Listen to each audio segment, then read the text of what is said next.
Thank you, Mr. Chairman. So Donald Trump campaigned for office, going out every day promising that he would lower costs for American families on day one. Then he takes office and he slaps tariffs on and off and on and off nearly every product that we import. Americans are now paying for it. Based on an analysis from the Congressional Budget Office and the Treasury Department's own numbers, Trump's tariffs are cost families an average of $1,700. And that was before his illegal war in Iran pushed prices even higher.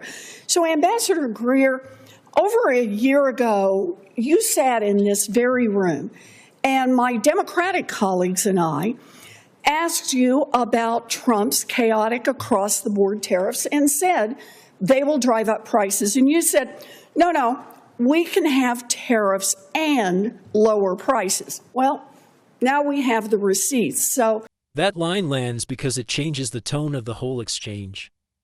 Up to this point, tariffs get sold like a slogan: tough on trade, tough on imports, good for American workers. But we have the receipts means the argument is moving out of politics and into the numbers. And once a senator frames it that way, Greer is stuck in a harder spot. He cannot just repeat the sales pitch. He has to answer the basic question people care about: did prices go up or not? That is why the next denial matters so much. If families were told help was coming and the data say they paid more instead, then the defense is no longer about policy. It is about credibility. Let's just clear this one up. Ambassador Greer, have Trump's tariffs increased prices for American families? Senator, no. Core inflation fell to 2.6% year on year. Much better than in January 2025. So you're saying that what the Congressional Budget Office and the Treasury Department's own numbers, that families are paying an average of $1,700 more. Are you saying your own Treasury Department and your own Congressional Budget Office just don't know what they're talking about? Well, I'm interested in seeing what Treasury numbers you're talking about. No one's given them to me to look at, so I want to verify those. Actually, they've been out there in public now for at least the last 6 months. They've been widely distributed because families are paying more. And there's no serious economist around the country, there's no serious person who looks at those numbers and thinks that families are doing better. Trump's tariffs mean that families have paid, on average, $1,700 last year. And now the United States Supreme Court has said that those tariffs were illegal and that the Trump administration has to give people their money back. This is where the fight gets sharper. The argument is not just whether tariffs raised prices.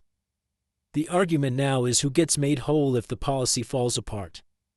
That is a brutal political frame, because the people who felt the pain at checkout are not the same people the system is built to reimburse first. So the hearing stops being a clean policy debate and turns into a fairness test. If companies have a path to get money back, but families do not, then voters hear one message. When the bill comes due, regular people are last in line. That is why this section has real punch. It takes the tariff debate out of theory and puts it right back into household economics.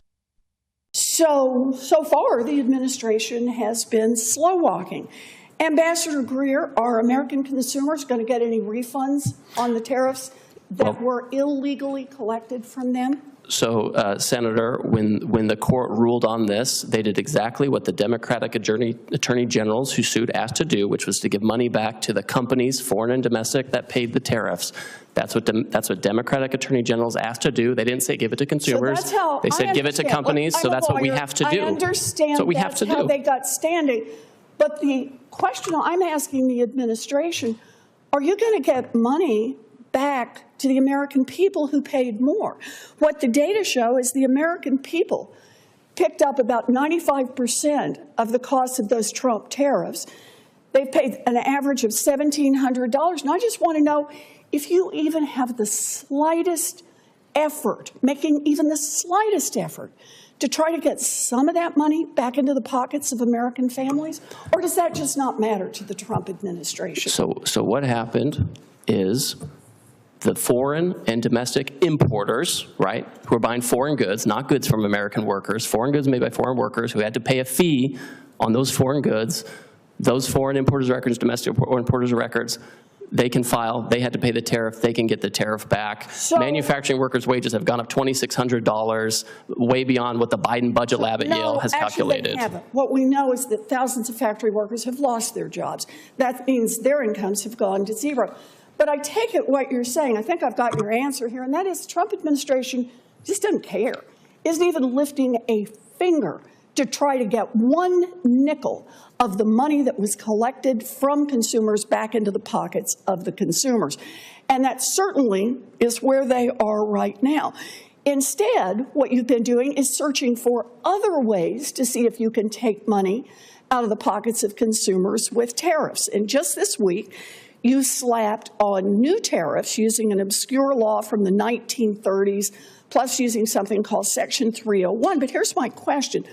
Ambassador Greer, if the Supreme Court strikes down your next round of tariffs, do you have a plan in place for how to return the money that American consumers pay under those tariffs, how to return that money directly to the families who pay? You can do this now. Put a plan in place. Do you have a plan in place? And there it is. That answer gives away the whole split in plain English. The government has a process for importers. It has a website, a lane, a mechanism. But when the senator asks about families, the answer keeps snapping back to the companies in the chain. That is the disconnect viewers will remember. Not the jargon. Not the legal process. The disconnect. If consumers carried the burden, people are going to ask why consumers are nowhere in the refund plan. That is why the exchange feels so frustrating. The question is simple, and the answer never really meets it. By this point, the hearing is no longer about whether the administration likes tariffs. It is about whether anyone inside that system is even trying to trace the cost back to the people who actually felt it. Customs currently has a website to return any tariffs to the foreign importers' records or domestic importers who paid them, and they'll continue to do that. I'm asking you about American families, the people you're supposed to be working for.